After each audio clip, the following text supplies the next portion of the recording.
signing of Thomas. I'd like to have my coaches here, but they're not all in town. Chuck is out of town recruiting today, and so I don't have him up here, but I want to do this. So it's all official now, and then I'll open it up to even more questions that you would have on the team, where we're at, all that kind of stuff. But Thomas it's a transformative sign for us, because going into another part of the country and getting a guy that is not only an excellent player, but getting somebody that comes in here with just an infectious attitude and an infectious energy. And that's exactly what we need. We need the presence of an inside player, well, that's obvious. But he's so much more than that. And I think that's what's been exciting since we started recruiting him, and then really picking it up like we did during the fall, and then continuing to recruit him throughout the year. Is there's some tremendous qualities about him. I mean, his mother has done such a phenomenal job, Linda Bryant, of raising him as a respectful, caring, thoughtful person that brings a lot of personality, which I think is something that our team really needs, is having that kind of personality. I say that, and Victor's upstairs, just got in here yesterday, and just finishing up meeting with him. And when you get around those personalities that are infectious like that make everybody that much more excited to be doing what they're doing, that's what Thomas is like. And I was with him yesterday, and that's exactly how it is when you're watching him play, or when you're sitting there talking to him about what he's got to get better at. But he's a great teammate.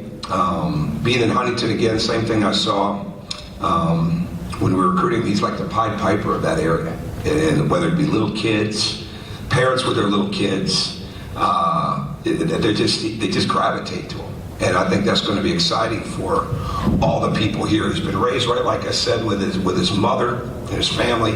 Oz Cross, his AU coach, done a tremendous job of being a mentor and a leader to him. Arkell Bruce, I thought, did a phenomenal job. But this is the kind of guy he is, like we say about Victor. If you'll rebound the ball for Victor, you could be walking down the street. And if he thinks you're going to throw him some good passes, he's going to bring you in. He's going to make you feel like you've known him for a long time. Because all he wants to do is get better. All he wants to do is improve. And I see a lot of that with Thomas. He's a sponge. And for a guy that's gotten the attention that he has gotten as a player, the accolades, the notoriety with the McDonald's game and the Jordan game and the Huntington prep schedule and all those different kind of things, he's one of those guys that he gets as excited when his teammates make a play, whether it's one of the better players or not, as he does when he does. And that's when you see that you've got a great teammate. Not a great teammate when it's just going well for him, but a great teammate when it's going well for somebody else. And that's when I say that's transformative, because that's rare in a young player, but that's exactly what we feel like we're getting right now. I love his improvement. I think he's improved very much as a shooter. He's improved with his patience around the basket, his quickness in the post. He's getting rebounds more and more. He can get out of his area. He can really run the court. And that was one thing that we have missed tremendously the last 2 years since Cody's been gone, is having somebody that could really, really run the court, run the middle of the floor, that we can throw it over the top to. And it takes a lot of perseverance and diligence to do that, because sometimes you're going to run and not get it. But to keep running and to keep being a factor in that, I think he's got that. And again, that energy just keeps moving. I think he's improved in his footwork. I think the biggest things that we're going to work on to attack when he gets in here in the summer is to continue to build on that footwork. He thinks he's at 240 pounds right now. He's hiding it well. I'm not sure. We didn't put him on a scale when we were in there. Chuck Martin wasn't buying it, but he looks good.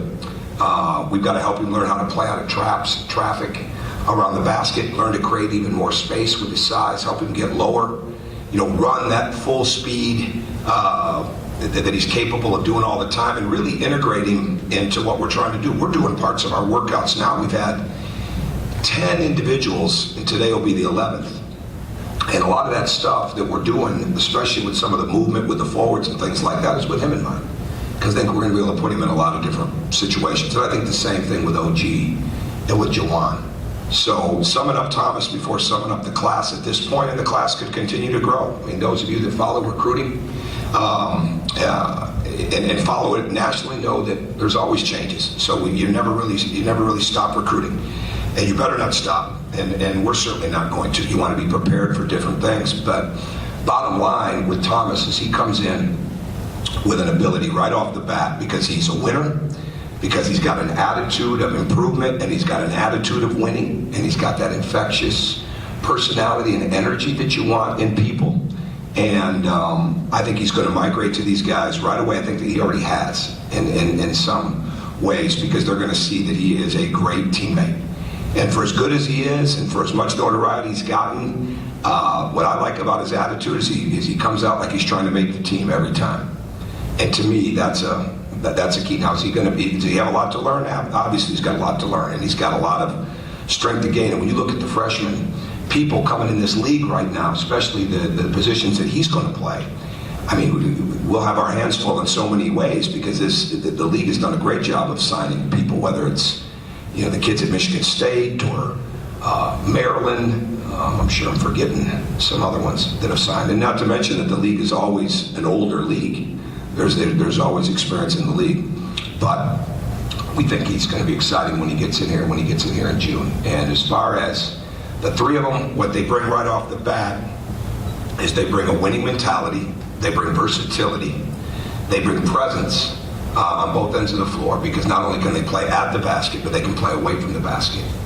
And what they bring is work ethic. I think 2 of the 3 were double-figure rebounders, which is huge, and 1 was just under double figures. And but they're going to have to gain a lot of strength. They're going to have to gain the intensity and all those different things that go into it, and understand spacing. But it's one thing to understand spacing. It's a whole other thing if you're not capable of spacing the floor. And these guys are capable of spacing the floor. Will they understand exactly all the details of that? No. That's part of the maturity process, how quick you can grasp the details. But what they bring right away, right off the bat, what every young player has to learn, it's not about coming in and getting your game going on the offensive end. That sounds fun. It's fun to think, and the people in their ears might say that's the way it goes. No, everybody that has success gets it going because they move the ball, they work extremely hard on defense, they'll make the hustle plays. That means rebounding, loose balls, 50-50s, whatever it is. And for us, we have got to have a better presence defensively. I mean, there's no question. We want to be better defensively. There's not one coach or player that doesn't understand we need to be better defensively.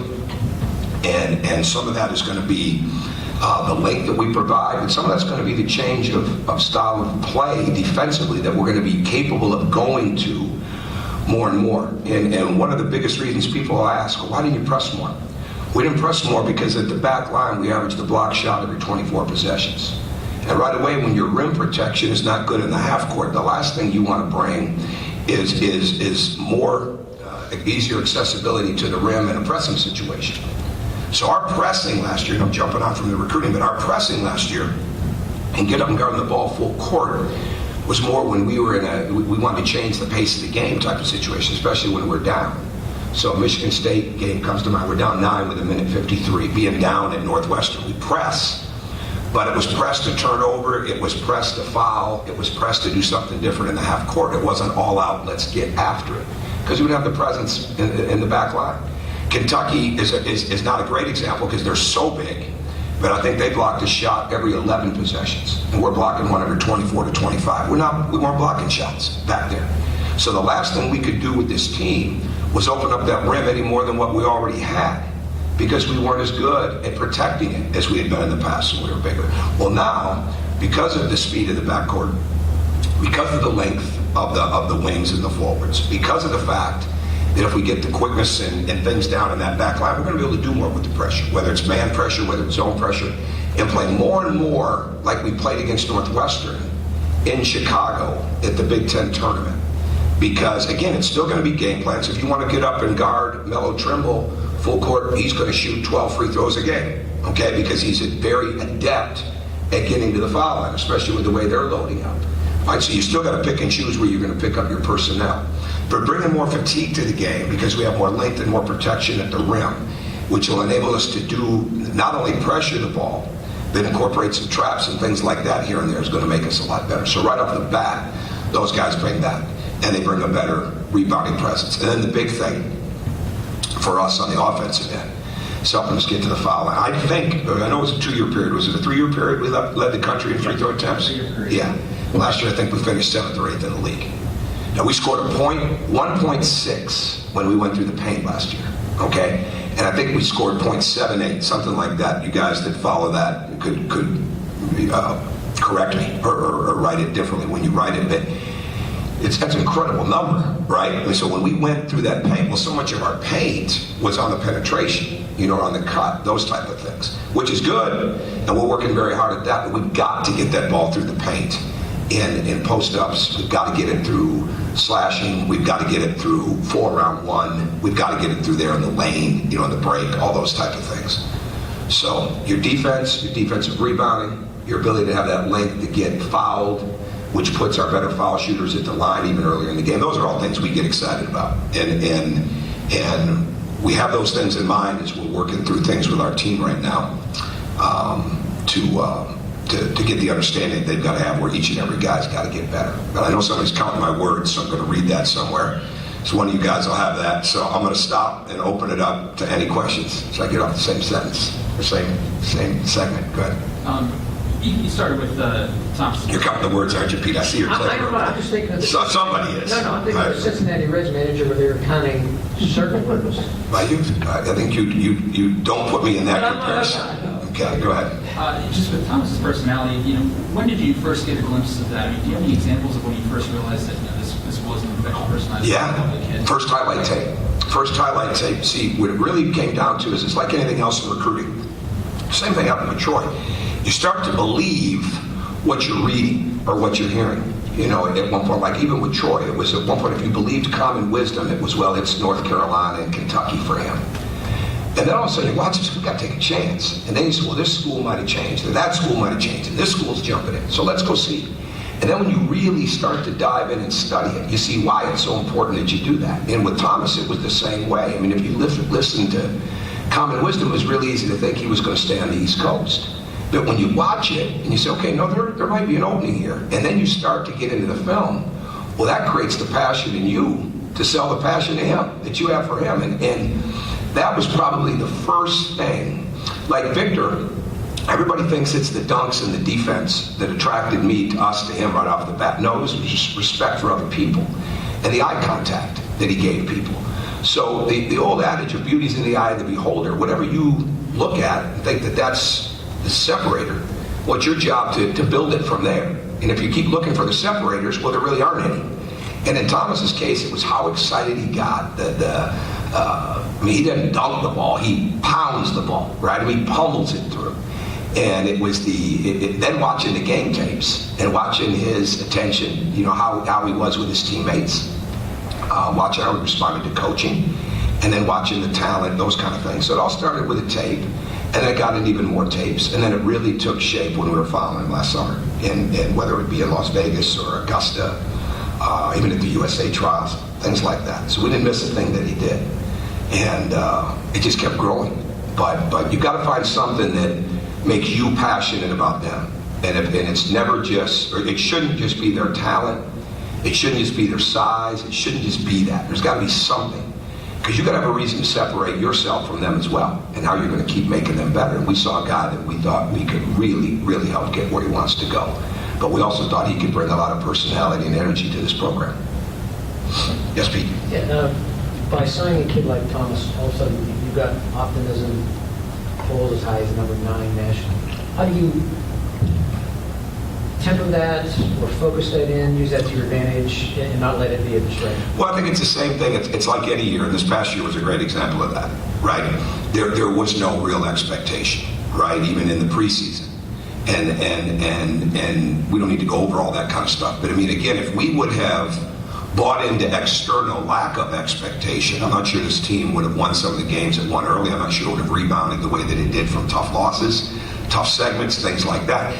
If you are driven by external expectations, you're not going to go very far. It really comes down to what the internal expectations are. And you have to teach your guys, especially when you have youth like we have. We had a lot of youth last year, right? You have to teach them, and they have to grow into what those internal expectations are. Well, it better start with them being competitors. There better be a work ethic that can continue to grow, okay? Obviously, you got to have some talent, but you got to have an unselfishness. You've got to be excited about the guys that you're playing with. So to me, those are the things that you can manage, okay? So internal expectations are Are we managing what we can do? Are we working on the things that we can actually get better at? Attacking the weaknesses with open minds and controlling what we can control. And that's, to me, that's what it's got to be. That's what it's always been. And if there's motivation based on what people don't think you can do, well, that'll take you to a certain point. Just like motivation of what people do think you can do will take you to a certain point, but it won't take you past that.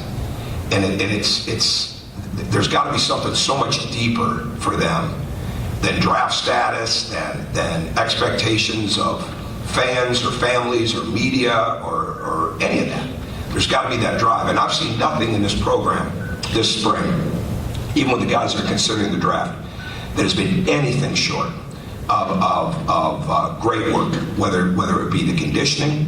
We've really gone to even more of a defensive footwork component in our conditioning, and the conditioning is not as much the endurance this time of year.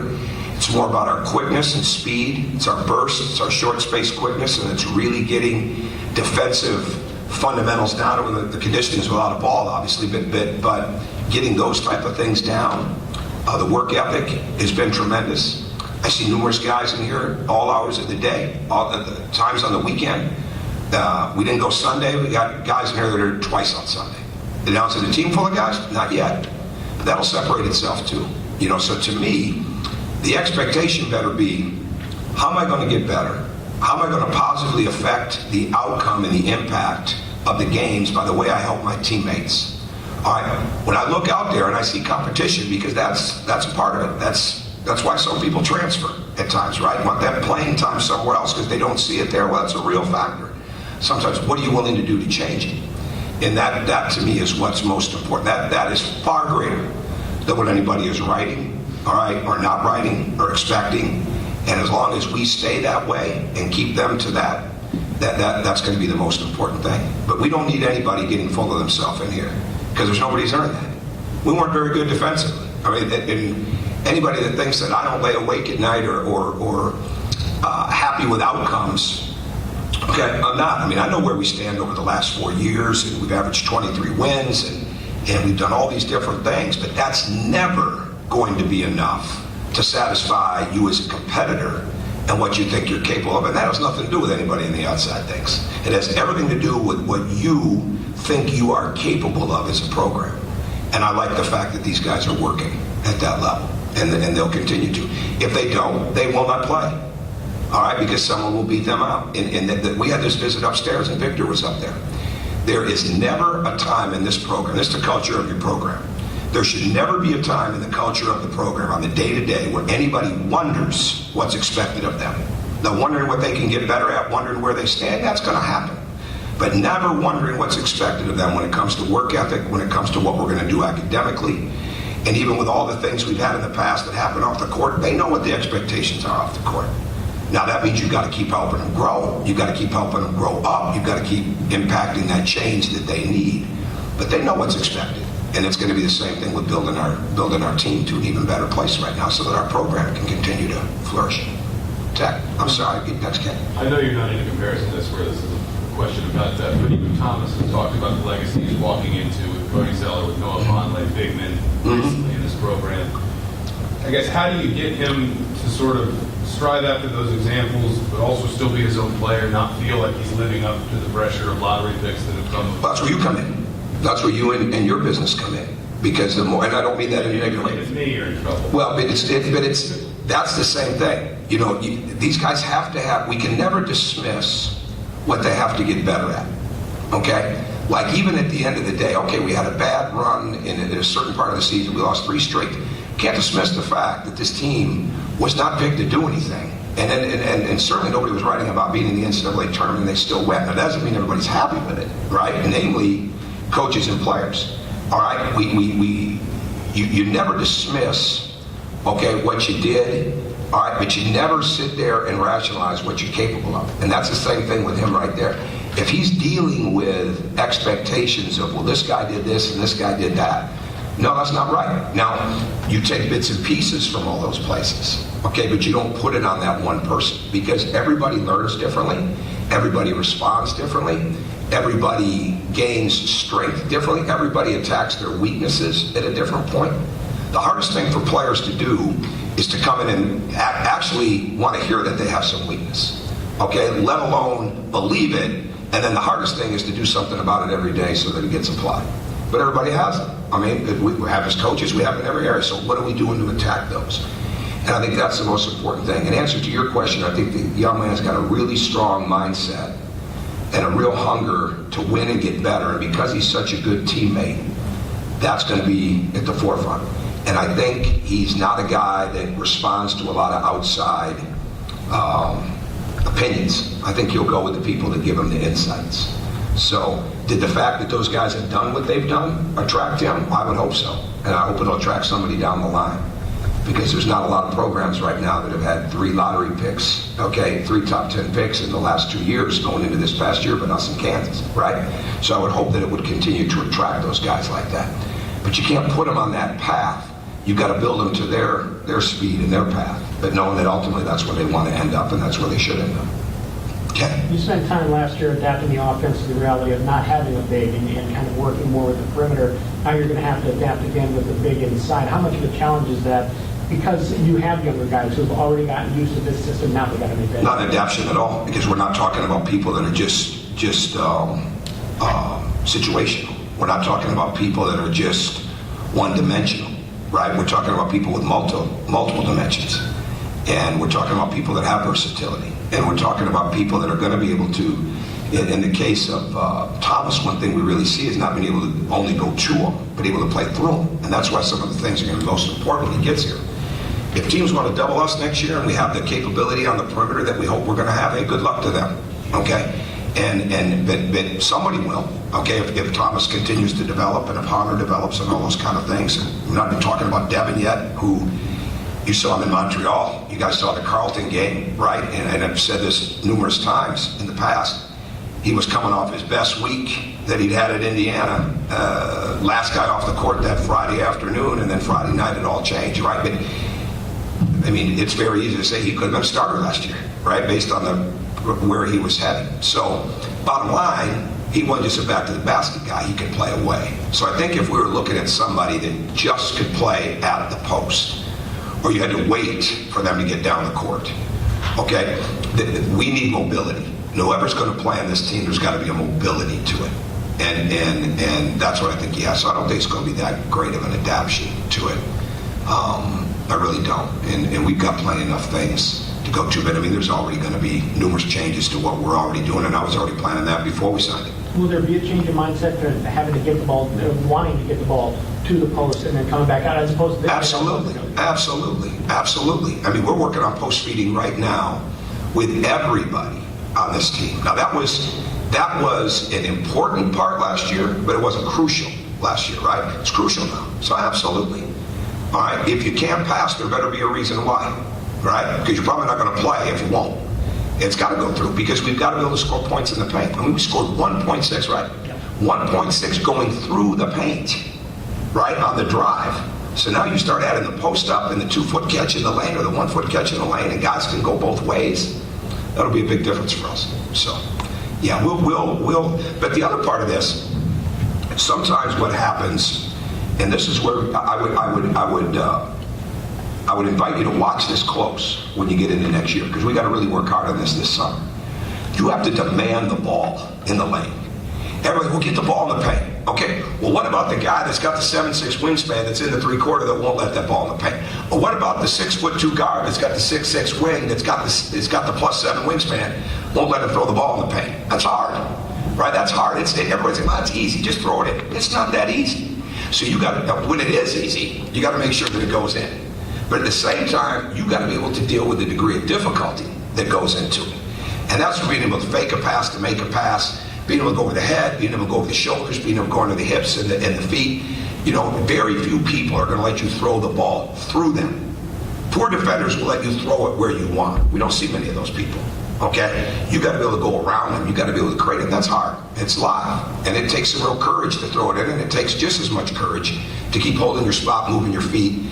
Don't post with your back, but post with your lower body. Demand it and still be able to read that defense. It takes time. So we've got to really work towards that. But it takes just as much time to learn how to roll on ball screens and not jog okay? And not hop, but sprint, roll. You know, it takes a lot. We're doing as much interior spacing on the drive right now with these forwards as anybody else, because the last thing we can have happen is that this post become packed. You know, where either we can't get in it or we can't get the penetration. Because we had nights, you saw, we had nights we didn't shoot it as well, right? We had some great shooters that didn't have great shooting nights. So now, how do we get more open shots? The inside out, the playing through the post, that stuff will be big on that. Go ahead, Zach. I guess we're allowed to go away with Brian. Sure, oh yeah, absolutely. Yeah. And I know you probably don't want to talk too much about it, but in terms of Yogi advising his decision, I mean, has he availed himself, I guess, of sort of the pre-draft stuff that he's allowed to? Oh yeah, we're all through that. How do you guide him through that? Well, I think the one thing you do is you keep making sure, I've said this before, but it's so important as you go down the line, that you stay away from opinion. Okay, because everybody's going to have an opinion. We're all entitled to one, but it doesn't mean we have insight. All right, and the insight, you know, it's what does the research say? Not the research we read about, okay, but what does the research say? What do the decision makers say? What does the undergrad committee, which I think is outstanding. Ned Cohen is really the point person on that, and does a phenomenal job of wearing all the different hats that he's got to wear in the NBA, but he gets that information in a timely manner. So we have all that, and it's thorough, but the only thing about that, there's a projection, there's not a feedback. And so what we try to do is go get real feedback that we can add to the projection. And then it becomes a matter, are you going to trust the research? You know, are you going to trust the research, and are you going to look at it and say this is what it is, or are you going to believe something that's not there? So that's the most important thing you can do, but I don't bug those guys about that. I really don't. They're working at such a level right now. My view is, now if they weren't working at that level, that'd be another conversation, all right? But they're working at such a high level. There's such leadership. No one has practiced on this team or acted on this team like they have anything less than 2 feet in. And you know what? That's all you can ask. So if somebody leaves, all right, you congratulate them, you help them in every way that you can, and you better have plan B and plan C ready to go. Because everybody right now is looking at the same thing. Look at how recruiting, the landscape has changed since the Final Four. With some of the people that are now being recruited by some of the, without getting into names obviously, right? But for those of you that follow it closely, how much recruiting is being done by different programs right now where they weren't even involved with that kid. We don't want to be in that situation. We want to make sure that we have enough oars in the water to make sure we understand the difference. But every day we work to make the program better, and those guys are doing the same thing. And then give them, and because there's respectful people with respectful families that want the right intelligence, that's all you can really do. And then let them make their decision and support it any way possible. So I feel we don't put, there's nobody, I don't have a whoopee cushion out, or I'm not picking my fingernails and sitting there worrying about, we're moving on, man. I mean, they're moving on every day. We're moving on as a program, and if something changes, and I don't mean moving on in a bad way. So you're tweeting right now. Don't put it that way. We move on every day to the betterment of the program. And if somebody goes, then it's, what do we got to do next? But we're through those meetings. So I mean, obviously we're coming down to crunch time on it. But nobody's wearing them out. Nobody's walking around on pins and needles and oh, should we do this? Or should we say that? Or don't get on him about this. No, they want to be better. They got no chance to go or ever make it. So that's the key. Yes, Mike. More specifically about James, has he made a decision? Is he? I think we're well down the road on where we stand on that, and we're coming forthcoming pretty soon on that. But we've handled everything, and they've been great in the sense of having it all laid out where it needs to be. But I don't want to get into the specifics of decision making right now on either one of those guys today. There'll be a time for that. But as far as like giving you some generalities, I don't mind doing that. But he's working extremely hard. I mean, he's one of the great workers I've been around. I mean, he really is. I mean, he and Rob, and Emmett's gotten that bug too. Emmett's gotten that bug. Even Stan and Max are in this gym all the time. I mean, those guys have handled everything that we asked them to do. And I love having those guys around. They're not going through our team workouts with us, but they're in there. They've got 24/7 access, just like anybody else does. If they hadn't handled their business the right way, they wouldn't have that. I haven't done that for everybody in the past. That'd be stupid, right? But when somebody absolutely is giving you their best, you want the best for them, and they're working at a really good rate, and you want to see them be successful as people, You don't just turn it off because they're not here or because they're not going to be with you. But all those other guys that are working right now, they're working at a really good pace. It's not any